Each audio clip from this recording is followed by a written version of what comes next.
सफलता एक चुनौती है, इसे स्वीकार करो। क्या कमी रह गई देखो और सुधार करो। कुछ किए बिना ही जय जयकार नहीं होती, कोशिश करने वाले की कभी हार नहीं होती। देखिए, ये पंक्तियां हरिवंश राय बच्चन जी की हैं और इनमें जो ये चार बातें कही गई हैं ये बहुत ही सॉलिड हैं।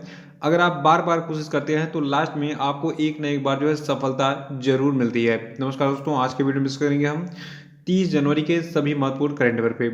और देखिए, इस वीडियो के लास्ट में आपसे 5 क्वेश्चन अपडेट पूछाएंगे और कल के वीडियो के लास्ट में जो 5 क्वेश्चन अपडेट पूछे गए थे उनके आंसर भी बताए जाएंगे। तो शुरू से लास्ट तक वीडियो में रहेगा और इस वीडियो को पूरा देखने के बाद आप इसकी पीडीएफ फाइल भी डाउनलोड कर सकते हैं। नीचे डिस्क्रिप्शन बॉक्स में आपको इस वीडियो की पीडीएफ मिल जाएगी। और अगर आप इस चैनल से ऐसे ही वीडियोस के ऑटोमेटिक नोटिफिकेशन पाना चाहते हो तो चैनल को भी सब्सक्राइब करके बेल आइकन प्रेस कर दीजिएगा और वीडियो को लाइक और शेयर भी कर दीजिएगा। तो चलिए शुरू करते हैं इस वीडियो को। देखिए, आज के करंट अफेयर का पहला प्रश्न है कि गणतंत्र दिवस परेड में किस राज्य की राम मंदिर की झांकी ने अभी हाल ही में पहला पुरस्कार जीता है। तो देखिए, गणतंत्र दिवस परेड में अभी हाल ही में जो आपकी उत्तर प्रदेश की राम मंदिर की झांकी थी, इसने पहला प्राइज यानी कि फर्स्ट पुरस्कार जीता है। और ये प्रश्न सभी एग्जाम के लिए मोस्ट इंपॉर्टेंट है, इसको नोट कर लीजिएगा। देखिए, अभी हाल ही में जो आपका 26 जनवरी को गणतंत्र दिवस 2021 का परेड आयोजित किया गया था। इसमें बहुत सारी झांकियां प्रदर्शित की गई थी और इसमें उत्तर प्रदेश की राम मंदिर की जो झांकी थी इसको सभी झांकियों में पहला स्थान मिला। और उत्तर प्रदेश की जो झांकी है इसका विषय था अयोध्या उत्तर प्रदेश की सांस्कृतिक विरासत, इसको याद रखिएगा। और देखिए, इसमें प्राचीन शहर यानी कि जो आपका ये झांकी था उत्तर प्रदेश का, इसमें प्राचीन पवित्र शहर अयोध्या की सांस्कृतिक विरासत, राम मंदिर की प्रतिकृति यानी कि राम मंदिर का जो इमेज है देखिए यहाँ पे दिख रहा है, ठीक है, उसकी प्रतिकृति बनाई गई थी।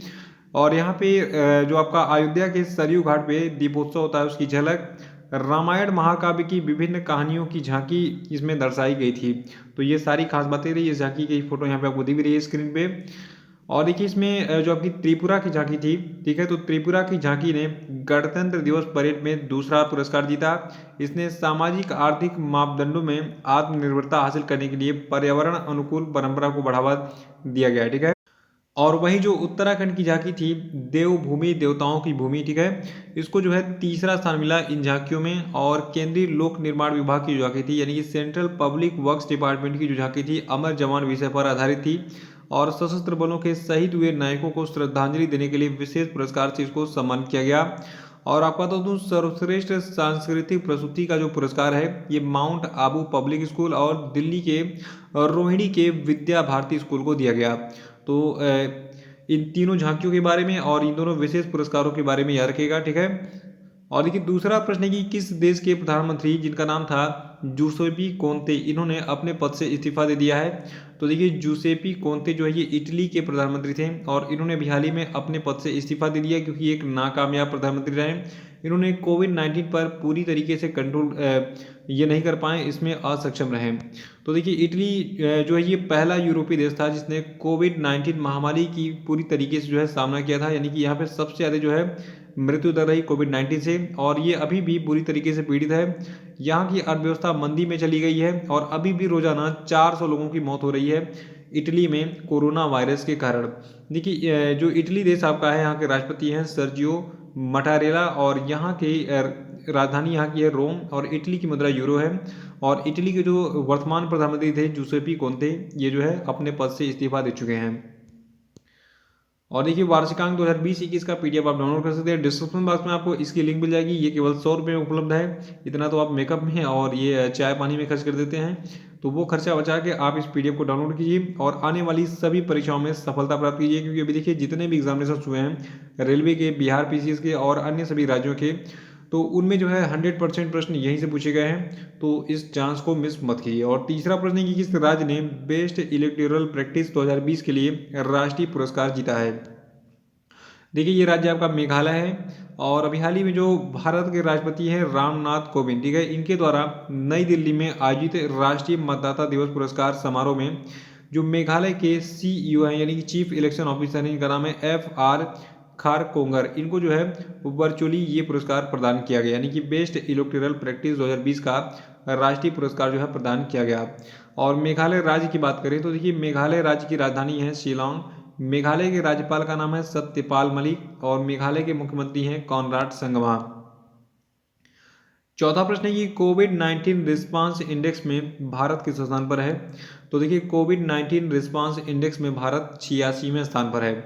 और आपको बता दूं जो आपका कोविड-19 रिस्पॉन्स इंडेक्स है, देखिए हाल ही में सिडनी स्थित लोवी इंस्टीट्यूट के द्वारा इसको जारी किया गया है।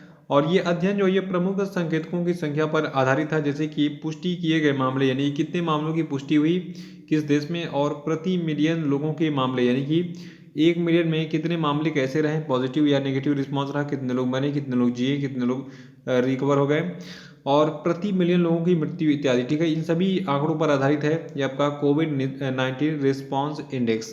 तो इसमें भारत जो है 86वें स्थान पर है। और देखिए टोटल 98 देशों का ये लिस्ट तैयार किया गया और 98 देशों के बीच में कोरोना वायरस परफॉर्मेंस इंडेक्स में भारत 86वें स्थान पर है। इस रिपोर्ट में ये कहा गया है कि न्यूजीलैंड ने दुनिया भर के किसी भी अन्य देश की तुलना में महामारी को अधिक प्रभावी ढंग से जो है संभाला है।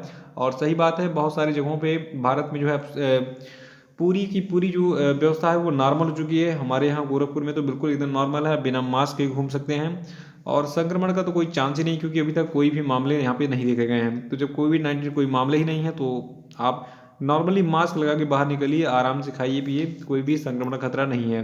कॉन्फिडेंस को बनाए रखिए कि मुझे कुछ नहीं होगा।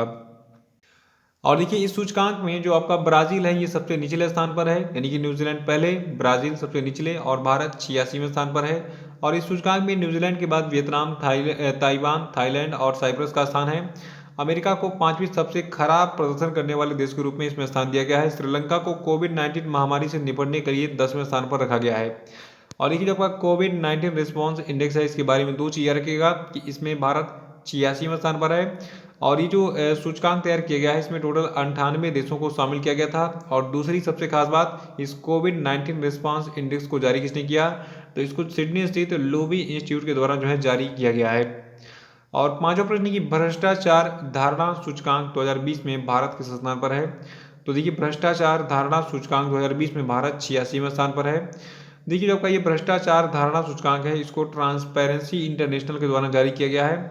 और ट्रांसपेरेंसी इंटरनेशनल के द्वारा जारी इस भ्रष्टाचार धारणा सूचकांक 2020 में 180 देशों में भारत का स्थान 86वां है। देखिए किसी भी सूचकांक में ये पूछा जाता है कि इस सूचकांक में कितने देशों पर सर्वे किया गया, तो भ्रष्टाचार धारणा सूचकांक में जो है टोटल 180 देशों को शामिल किया गया और इसमें भारत का स्थान क्या है, 86वां है।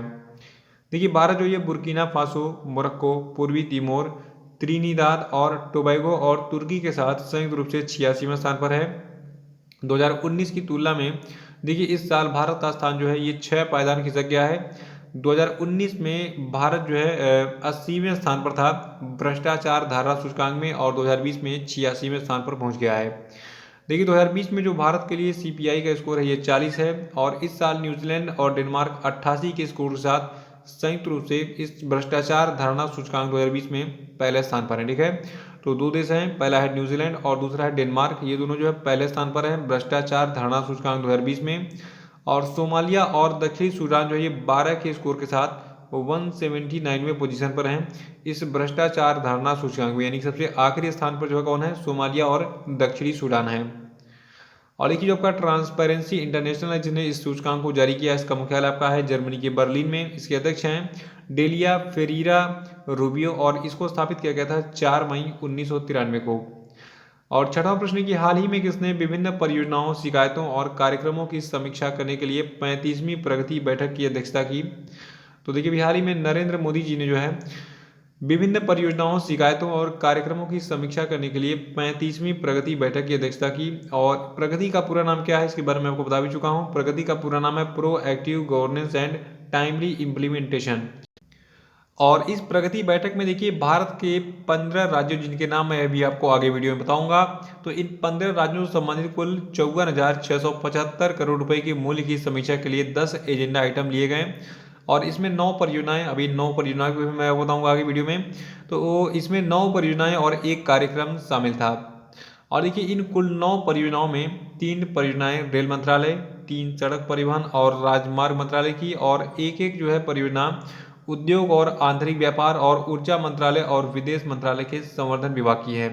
और 15 राज्य कौन से हैं, देखिए ये 15 राज्य आपके थे ओडिशा, कर्नाटक, आंध्र प्रदेश, महाराष्ट्र, छत्तीसगढ़, पंजाब, झारखंड, बिहार, तेलंगाना, राजस्थान, गुजरात, पश्चिम बंगाल, हरियाणा, उत्तराखंड और उत्तर प्रदेश। ठीक है, इनके नाम याद रखिएगा। और सातवां प्रश्न की हाल ही में भारत ने वैक्सीन मैत्री पहल के तहत किस देश को कोविशील्ड वैक्सीन भेजा है। तो देखिए अभी हाल ही में भारत ने वैक्सीन मैत्री पहल के तहत जो आपका श्रीलंका देश है उसको जो है अभी हाल ही में अपना जो भारत में निर्मित स्वदेशी कोविशील्ड वैक्सीन है इसको भेजा है। देखिए आप बता दूं जो आपकी ये भारत की कोविशील्ड वैक्सीन है ये जो है वैक्सीन मैत्री पहल के तहत जो है भेजी गई है और वैक्सीन मैत्री पहल जो है आपकी है इसको 20 जनवरी 2021 को अभी हाल ही में लॉन्च किया गया था। और इस पहल के तहत यानी कि वैक्सीन मैत्री पहल के तहत भारत अपने पड़ोसी देशों को मेड इन इंडिया कोविड-19 टीके की आपूर्ति कर रहा है। आपको बता दूं नेबरहुड फर्स्ट पॉलिसी के अन्य प्रमुख साझेदारों को भी जो है भारत वैक्सीन प्रदान करेगा। देखिए भारत ने अभी हाल ही में कोविशील्ड की जो है कुल 5 लाख खुराक जो है श्रीलंका को अनुदान सहायता के रूप में भेजी है वैक्सीन मैत्री पहल के रूप में। और अब तक इस वैक्सीन मैत्री पहल के तहत जो है भारत ने अपने पड़ोस के 7 देशों में लगभग 5 मिलियन खुराक जो है वितरित की है। तो भारत जो है ये दुनिया भर के देशों की सहायता कर रहा है, लेकिन इस वैक्सीन मैत्री पहल के तहत जो है कितने देशों को सहायता प्रदान कर चुका है? 7। ठीक है, देखिए इस वैक्सीन मैत्री पहल के तहत भूटान और मालदीव जो है ये वैक्सीन के टीके प्राप्त करने वाले पहले देश थे। इसके बाद फिर आपका बांग्लादेश, नेपाल, म्यांमार और सेशल्स को जो है कोरोना वैक्सीन के टीके दिए गए। और आपको बता दूं अफगानिस्तान और मॉरिशस को भी जो है आवश्यक नियामक मंजूरी देने के बाद ये वैक्सीन के टीके दिए जाएंगे। ठीक है, देखिए भारत जो है ये अब तक भूटान को कुल 1.5 लाख खुराक जो है दे चुका है और मालदीव को कुल जो है 1 लाख वैक्सीन की खुराक दे चुका है। बांग्लादेश को 2 मिलियन खुराक, नेपाल को 1 मिलियन खुराक, म्यांमार को 5 मिलियन खुराक, सेशल्स को 50,000 खुराक और मॉरिशस को कुल 1 लाख खुराक जो है प्रदान कर चुका है कोविशील्ड का। देखिए भारत ने इस कोविशील्ड वैक्सीन को बेचा भी यानी कि वाणिज्यिक आपूर्ति भी इसकी की है। पैसे देने पर बहुत सारे देशों ने इसको खरीदा भी है और ये देश इसमें शामिल है आपके ब्राजील, मोरक्को। ठीक है, इनको कोविशील्ड की 2 मिलियन खुराक और बांग्लादेश जो आपका है इसको भी 5 मिलियन खुराक जो है इसकी आपूर्ति की गई इसके तहत। और इसके अलावा दक्षिण अफ्रीका, सऊदी अरब को भी ये वैक्सीन भेजी जाएगी। तो इसकी तैयारी चल रही है, वैक्सीन बनेगी तो ये वितरित होगी। 8वां प्रश्न की हाल ही में सुर्खियों में रहे गोविंद बल्लभ पंत किस राज्य के पहले मुख्यमंत्री थे? तो देखिए गोविंद बल्लभ पंत के बारे में आपको बता रहा हूँ, ये जो है उत्तर प्रदेश के पहले मुख्यमंत्री यानी कि पहले चीफ मिनिस्टर थे। एग्जाम में ये प्रश्न बहुत पूछा गया है कि who was the first chief minister of Uttar Pradesh, यानी कि उत्तर प्रदेश के पहले मुख्यमंत्री कौन रहे? तो ये रहे गोविंद बल्लभ पंत। और जो आपके गोविंद बल्लभ पंत हैं, देखिए इन्होंने जो है वर्ष 1937 से 1939 के बीच में संयुक्त प्रांत के प्रीमियर और फिर उसके बाद 1946 से 1954 तक उत्तर प्रदेश के पहले मुख्यमंत्री के रूप में कार्य किया। इसके बाद फिर 1955 से 1961 तक केंद्रीय गृह मंत्री के रूप में भी कार्य किया था। और इन्हें जो है 1957 में भारत के सर्वोच्च नागरिक सम्मान भारत रत्न से भी सम्मान किया गया था। ये डिटेल्स गोविंद बल्लभ पंत के बारे में रखेगा। इनके बारे में करेंट न्यूज क्या है, अभी ये सुर्खियों में क्यों रहे हैं? देखिए आपको पता होगा कि जो आपका संसद का नया संसद भवन है, ठीक है, तो ये तैयार हो रहा है। और आपको बता दूं हाल ही में भारत के जो प्रमुख स्वतंत्रता सेनानी गोविंद बल्लभ पंत जी हैं, इनकी प्रतिमा का नया अनावरण किया गया। नया क्या मतलब, पुरानी मूर्ति उखाड़ के कहीं लगाई गई है। इस मूर्ति का अनावरण नई दिल्ली के पंडित पंत मार्ग पर किया गया है। देखिए ये मूर्ति पहले रायसेन रोड सर्कल के पास स्थित थी, जिसे यहाँ से स्थानांतरित किया गया है क्योंकि यहाँ पर नए संसद भवन की संरचना के भीतर ये आ रहा था। तो ये डिटेल्स याद रखिएगा। और 9वां प्रश्न है कि हाल ही में किस भारतीय सार्वजनिक क्षेत्र के बैंक ने बेसल 3 अनुकूल बॉन्ड जारी करके कुल 1,000 करोड़ रुपए जुटाए हैं? तो देखिए अभी हाल ही में जो आपका यूनियन बैंक ऑफ इंडिया है, इसने बेसल 3 अनुकूल बॉन्ड जारी करके कुल 1,000 करोड़ रुपए जुटाए हैं। देखिए यूनियन बैंक ने बिहार में घोषणा की है कि इसने निजी प्लेसमेंट के आधार पर इस बेसल 3 अनुकूल बॉन्ड को जारी किया और 1,000 करोड़ रुपए जुटाए। और इसकी आगे भी ये प्लानिंग है कि ये जो है इस सप्ताह के अंत में फिर बेसल 3 अनुकूल बॉन्ड जारी करेगा और 205 करोड़ रुपए जुटाएगा। तो टारगेट काफ़ी अच्छा है। यूनियन बैंक की बात करें तो इसका हेडक्वार्टर मुंबई में है। सीईओ है राजकिरण राजी और इसकी स्थापना 11 नवंबर 1919 को हुई थी। 10वां प्रश्न की ब्रांड फाइनेंस ग्लोबल 500 2021 रैंकिंग के अनुसार कौन दुनिया में 5वें सबसे मजबूत ब्रांड के रूप में उभरा है? तो देखिए दुनिया का जो सबसे 5वां मजबूत ब्रांड बन गया है, इसका नाम है रिलायंस जियो। देखिए ब्रांड फाइनेंस ग्लोबल 500 2021 रैंकिंग के अनुसार जो आपका एप्पल है ये दुनिया में सबसे मूल्यवान ब्रांड है और एप्पल का ब्रांड मूल्य वर्तमान में है 263.4 बिलियन अमेरिकी डॉलर। और इस सूची में दूसरे स्थान पर आपका अमेजॉन है और तीसरे स्थान पर आपका गूगल है। देखिए जो आपका टाटा है, टाटा भारत के सबसे मूल्यवान ब्रांड के रूप में अपना स्थान बरकरार रखा है इसने। इसे वैश्विक स्तर पर 77वें स्थान पर रखा गया है और इसका ब्रांड मूल्य है 21.3 बिलियन अमेरिकी डॉलर। और देखिए जो आपका रिलायंस है, इसको दुनिया के 5वें सबसे मजबूत ब्रांड का दर्जा दिया गया है। और इस ब्रांड फाइनेंस के अनुसार जो है, जो आपका वी चैट है, ये 95.4 के BSI स्कोर के साथ दुनिया का सबसे मजबूत ब्रांड है। और वी चैट ने फेरारी को सबसे मजबूत ब्रांड के रूप में पछाड़ दिया है। फेरारी दुनिया का दूसरा सबसे मजबूत ब्रांड बन गया है। और एक रूस का बैंक है जिसका नाम है SBER, ठीक है। और कोका कोला क्रमशः ये तीसरे और चौथे सबसे मजबूत ब्रांड है, ठीक है। और देखिए ब्रांड फाइनेंस के अनुसार मास्टर कार्ड की जो CEO हैं अजय बंगा, इनको brand finance brand guardianship index 2021 में जो है शीर्ष 100 CEO में सर्वश्रेष्ठ CEO नामित किया है। तो ये डिटेल्स याद रखिएगा। और अब हम बात करेंगे आज के सभी क्वेश्चन अपडेट पे। तो आपके लिए पहला प्रश्न आज का है कि एस्टोनिया की पहली महिला प्रधानमंत्री कौन बनी, इसका आंसर बताइए। और दूसरा है कि हाल ही में चुनाव आयोग ने किस नाम से डिजिटल वोटर ID कार्ड शुरू किया है, बताइए। और तीसरा है कि हाल ही में किस राज्य सरकार ने एक ऑनलाइन कार्यक्रम के माध्यम से जेल पर्यटन पहल की शुरुआत की है, बताइए। और चौथा है कि हाल ही में कौन दूसरी बार पुर्तगाल के राष्ट्रपति बन गए हैं, आंसर बताइए। और पांचवा है कि संयुक्त राष्ट्र द्वारा कैलेंडर वर्ष 2021 में भारत की आर्थिक वृद्धि कितने प्रतिशत रहने का अनुमान लगाया गया है, बताइए। और अब हम बात करेंगे कल के जितने भी क्वेश्चन थे उनके सही उत्तर क्या क्या है। देखिए कल क्वेश्चन का पहला प्रश्न है कि अंतर्राष्ट्रीय मुद्रा कोष यानी कि इंटरनेशनल मॉनेटरी फंड ने वर्ष 2021 में भारत की आर्थिक वृद्धि दर कितने प्रतिशत रहने का अनुमान लगाया है। तो देखिए अनुमान है ये 11.5% का। और दूसरा था कि जस्टिस PB संजय कुमार को किस हाईकोर्ट का चीफ जस्टिस बनाया गया। तो देखिए इनको हाल ही में मणिपुर हाईकोर्ट का चीफ जस्टिस बनाया गया है। और तीसरा था कि हाल ही में भारतीय फुटबॉल टीम के किस पूर्व फुटबॉलर का 44 वर्ष की उम्र में निधन हो गया। तो देखिए इनका नाम है प्रशांत डेरा। और चौथा था कि भारतीय अंतर्राष्ट्रीय फिल्म महोत्सव का 51वां संस्करण कब से कब तक आयोजित किया गया था। तो ये तिथि आपकी है 16 जनवरी से 24 जनवरी 2021 तक। और पांचवा था कि सुभाष बोस आपदा प्रबंधन पुरस्कार 2021 किसने जीता है। तो देखिए इसको जीता है राजेंद्र कुमार भंडारी ने। और इसी के साथ आज का ये वीडियो समाप्त होता है। वीडियो को लाइक करके शेयर कर दीजिए, जो लोग नए हैं वो चैनल को सब्सक्राइब कर लें। और डिस्क्रिप्शन बॉक्स में हमारे जो सोशल मीडिया के लिंक है वहाँ पे क्लिक करके इनको ज्वाइन कर लीजिए।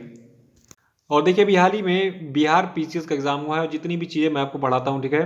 तो देखिए जैसे मैंने अभी बहुत सारे क्वेश्चन हूबहू ऐसे याद है जैसे मैं पढ़ाता हूँ। जैसे कि राजमाता विजय राजे सिंधिया के 100वें जन्मदिन पर प्रधानमंत्री ने जारी किया 100 रुपये का सिक्का, ठीक है। इस सिक्के के बारे में मैंने बताया था आपको। मतलब ऐसे जितने भी प्रश्न मैं आपको देता हूँ लगभग सारे के सारे वैसे हूबहू आपको मिल गए हैं।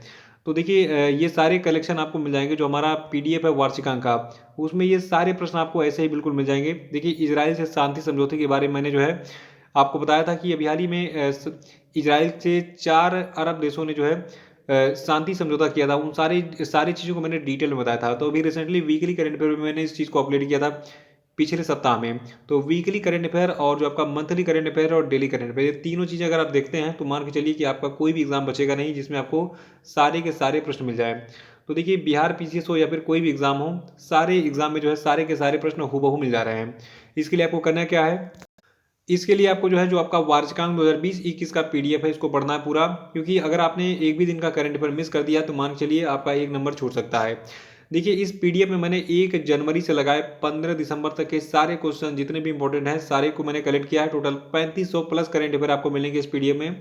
और सारे के सारे एग्जाम में देखिए बिल्कुल NTPC का एग्जाम चल रहा है, रेलवे वेलवे का जितना भी एग्जाम चल रहा है, सारे एग्जाम में यहीं से प्रश्न पूछे जा रहे हैं। तो केवल 100 रुपये में सफलता लीजिए। नौकरी इतनी सस्ती नौकरी कहीं नहीं मिलेगी। अगर आपका देखिए 1 नंबर से ही कभी कभी सिलेक्शन रुक जाता है और बहुत ही अफसोस होता है कि यार मैंने 1 नंबर और गेन कर लिया था तो मेरा सिलेक्शन हो जाता। तो देखिए बहुत लोगों का सपना है सरकारी नौकरी। सरकारी नौकरी अगर नहीं है तो देखिए अच्छी बीवी भी नहीं मिलेगी या फिर अच्छा पति नहीं मिलेगा लड़कियों को। तो आजकल सरकारी नौकरी होना बहुत ज़रूरी है, कंपटीशन तगड़ा है। तो इस PDF को तुरंत डाउनलोड कीजिए और पढ़ना स्टार्ट कीजिए क्योंकि समय बार बार नहीं आएगा।